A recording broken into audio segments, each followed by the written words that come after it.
Reparenting, where we review fairy tales for the lessons they carry for our reparenting journey. Today we're going to be reading The Mouse, the Bird, and the Sausage. Once upon a time, a mouse, a bird, and a sausage entered into partnership and set up house together. For a long time, all went well. They lived in great comfort and prospered, so far as to be able to add considerably to their stores.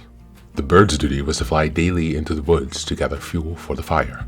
The mouse fetched the water, and the sausage saw to the cooking. When people are too well off, they always begin to long for something new. And so it came to pass that the bird, while out one day, met a fellow bird, to whom he boasted about the excellence of his household arrangement. But the other bird sneered at him for being a poor simpleton, who did all the hard work, while the other two stayed at home and had a good time of it. For when the mouse had made the fire and fetched in the water, she could retire in her little room and rest until it was time to set the table. The sausage had only watched the pot to see that the food was properly cooked, and when it was near dinner time, he just threw himself into the broth, or rolled in and out among the vegetables 3 or 4 times, and there they were, buttered and salted and ready to be served. Then when the bird came home and laid aside his burden, they sat down to the table. And when they had finished their meal, they could sleep their fill till the next morning. And that was really a very delightful life. Influenced by those remarks, the next morning the bird refused to bring in the wood, telling the others that he had been their servant long enough. He said he had been a fool to enter into the bargain, and that now it was time to make a change and try some other way of working. Beg and pray as the mouse and the sausage might, it was of no use. The bird remained master of the situation, and the venture had been made.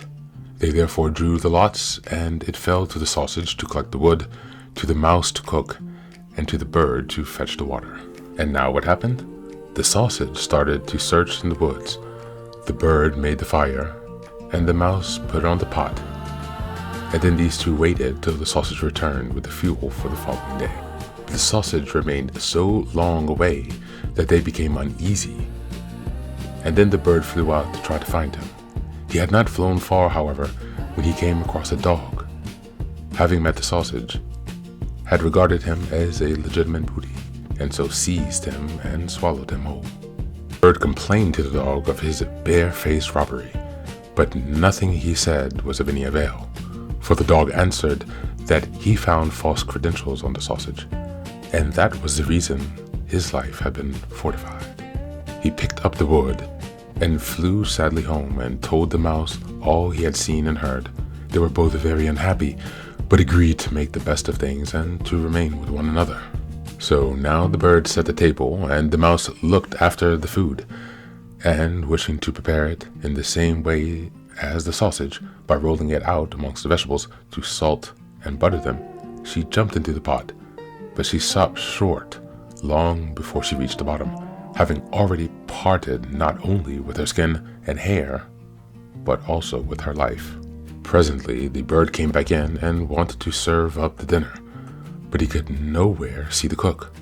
In his alarm and fury, he threw the wood here and there about the floor, called and searched, but no cook was to be found. Then some of the wood that had been carelessly thrown down caught fire and began to blaze. The bird hastened to fetch some water, but his pail fell into the well, and he after it, and as he was unable to recover himself, he drowned.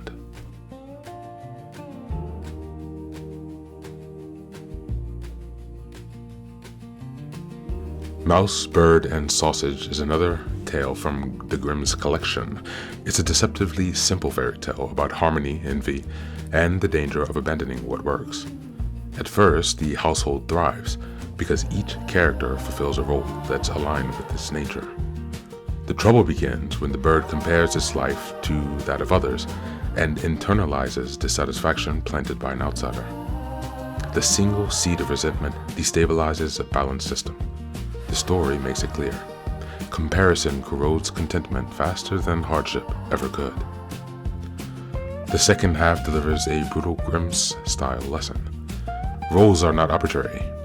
When each character attempts work unsuited to them, the results are often fatal. The tale isn't arguing against change or fairness, but against ignoring reality in favor of identity or ego. It warns that wisdom lies in recognizing limits, honoring differences, and respecting functional order. In classic grim fashion, the ending is harsh because the messages are meant to stick. Not all progress is improvement, and not all advice deserves your trust. And now let's look at the reflection questions. Number 1, which character do you relate to the most and why? The one who compared, the one who complied, or the one who suffered the consequences? Number 2, have you ever abandoned a role, streak, or routine that worked for you because someone else made you doubt it? And number 3, where in your life are you trying to be fair or equal instead of being honest about what actually fits? As always, thanks for tuning in. Drop your answers in the comment section below, and don't forget to share, like, and subscribe to the project.